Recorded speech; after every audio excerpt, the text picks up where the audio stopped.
Oh, j'ai tellement hâte, j'ai la tête qui tourne en chamboule. Ah oui, je pars en vacances. Ah ben, vous me donnez une idée. Eh ben, quelle idée? Ben, je pense que je vais partir en vacances aussi. Mais partez aussi en vacances. Ah ben oui. Et en attendant, je vous propose qu'on regarde les meilleurs moments de l'année. Ah, les meilleurs moments de Les l'année. meilleurs moments de l'année et on se retrouve en septembre. Ah, super, ben bonnes vacances tout le monde. Bonnes vacances, tout le monde, profitez. Je m'en vais faire mes bagages. Ah, moi aussi. Au revoir, Adios, Bernadette. Bernadette. Bon voyage. Envoyez-moi des photos. Bon voyage, Bernadette. Bon Au revoir. voyage. Ah, aujourd'hui, il faut que je vous dise, je suis Bernadette, pas de bol. Pas de bol. Pas de bol. Pas de bol, Bernadette, mais que Pas vous de bol, arrive-t-il? pas de bol, pas de bol. J'ai adoré ce roman de David Fuenkinos qui s'appelle Numéro 2, qui est finalement un hommage à tous les ratés de ce monde, à tous ceux qui n'ont pas eu de bol, à tous les oubliés, à tous les numéros 2, à tous les seconds. Voilà, donc c'est l'histoire d'un échec, et qu'est-ce qu'on fait de cet échec, et comment on se construit après ça. Si tu veux te remettre d'une rupture, d'un deuil, cesser d'avoir honte de ce que tu es et pardonner au monde extérieur ses innombrables trahisons, mensonges et croche-pattes. Travaille comme un âne du XVIIIe siècle, avec acharnement et en silence. Bois souvent, mais jamais seul. Fais-toi jouir une fois par jour au moins, pour que ton corps se souvienne de ce que ça fait. De plus, jouir est excellent pour le sommeil et contre les mauvaises pensées. Ouvre les fenêtres en plein hiver, le froid ça occupe la tête, ça empêche de pleurer. Ne garde rien de ce qui t'a fait tant de mal. Les lettres, les photos, les listes de courses, les partitions, les marque-pages. Ne garde rien. Ne jette rien non plus. Fais-en cadeau à quelqu'un qui trouvera ça beau. Je dois dire que je suis Bernadette admirative. Admirative. Oui, admirative et de l'auteur, de son écriture, et de l'histoire et de son héroïne à la fois. On suit la vie de Kia, qui est à la base dans l'histoire une petite fille, qui habite dans les marais. Et donc on a la vie de cet enfant qui est magnifique et qui du coup va apprivoiser toute la nature qui est autour d'elle et va faire du marais son meilleur ami, sa famille, sa protection. Je te fais lire tous mes poèmes. J'y mets n'importe quoi et tout ce qui vient. Parfois, je m'y sens un peu nue et j'ai presque honte de les montrer. Mais si certains veulent rire, ce n'est pas que simple formule. Je suis prêt à rire avec eux.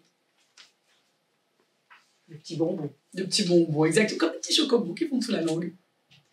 Je crois en fait que les poèmes servent juste à découper des phrases pour qu'on les voit mieux. Prendre de la place, même si on n'y met que rien de plus. J'ai faim, je vais sortir du lit, crois-tu qu'il va faire encore beau? Peut-être que c'est déjà beaucoup. Un vrai chocolat. Voilà. Voilà, donc un petit roman-poème qui se déguste en effet comme un sachet de bonbons qu'on a envie de terminer le soir même. Eh bien ici, cet auteur va imaginer un anti-monde. Un anti-monde? Un métaverse, comme il appelle ça. C'est-à-dire qu'il va créer un monde où tout un chacun aurait la possibilité de se créer un autre moi, qui il veut, qui on veut, sans limite, et tout cela anonymement. Si une véritable action politique est encore possible, ce qui, je crois, est actuellement une question ouverte, peut-être qu'elle n'impliquera pas des gens comme nous. En fait, je pense que ça ne sera pas le cas. Et honnêtement, s'il faut affronter notre propre mort pour le bien de l'humanité, j'accepte d'être un agneau sacrifié, parce que je n'ai de toute façon pas mérité cette vie, et je n'en profite même pas. Mais j'aimerais pouvoir participer à ce projet, quel qu'il soit, même si mon aide sera minime.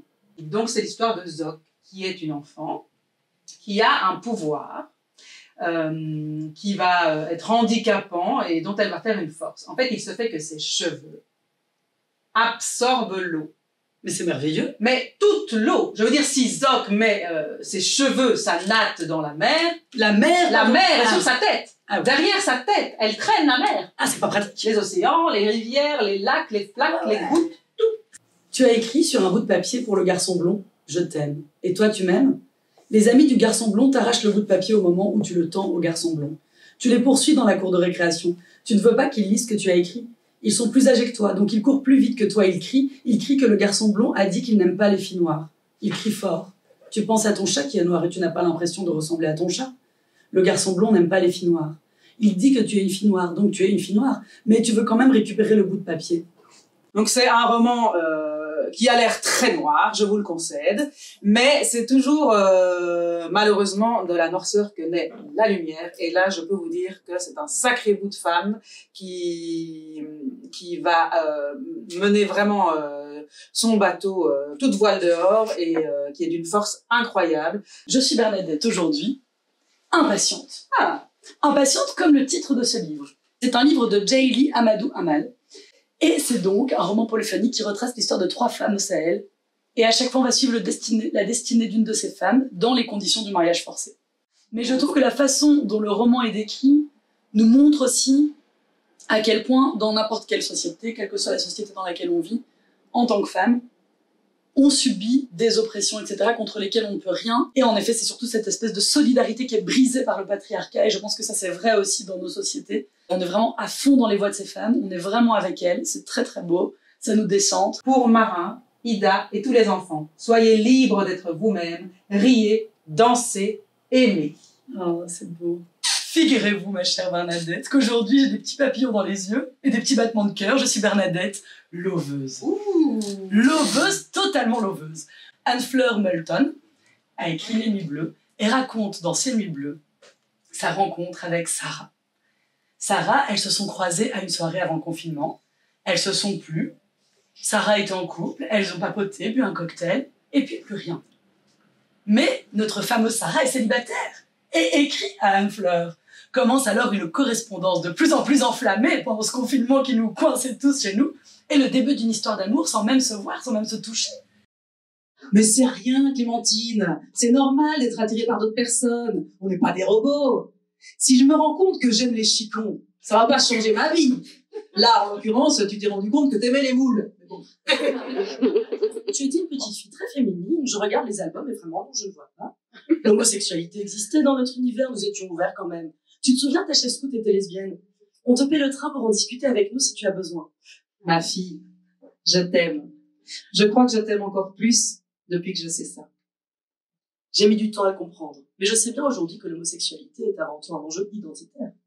C'est dommage quand même que tu mettes plus jamais de jupe. Tu portais si bien les collants. Je t'aime trop, pardon. J'ai envie de dire ce passage, on dirait. Je t'aime trop, j'ai toujours su que t'aimais les filles alors. On s'aime, nous, c'est ça qui compte.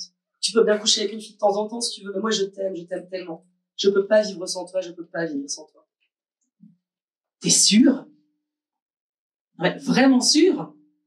Mais comment tu peux être certaine alors que t'as jamais couché avec une femme?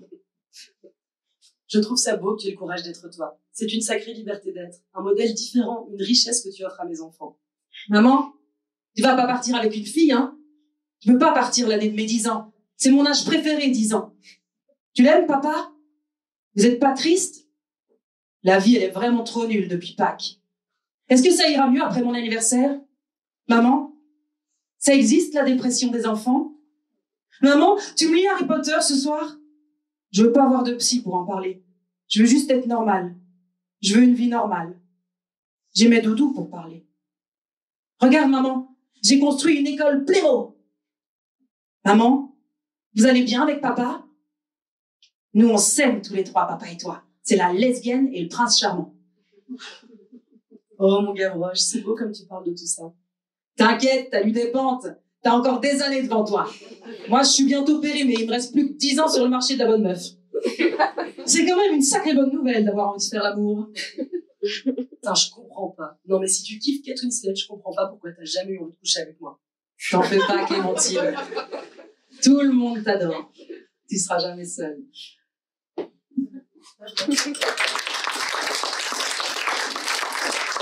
Je vais vous lire, pour terminer, le petit 4e de couverture, parce que c'est pas mal. Nous sommes forts, nous, les mortels. Nous vivons parce que nous le désirons ardemment. Tu comprends? Chaque battement de cœur, chaque souffle, c'est un rejet de la mort. Alors vivons, Bernadette. Vivons, respirons, Bernadette. soufflons, aimons, sourions et échangeons. Continuons Et d'échanger. que nos cœurs continuent de battre, Voilà. Bernadette. Eh bien, chers auditeurs, à la prochaine fois, Bernadette. À la prochaine, ma chère Bernadette. Au revoir. Bonne lecture. Au revoir. Merci, au revoir.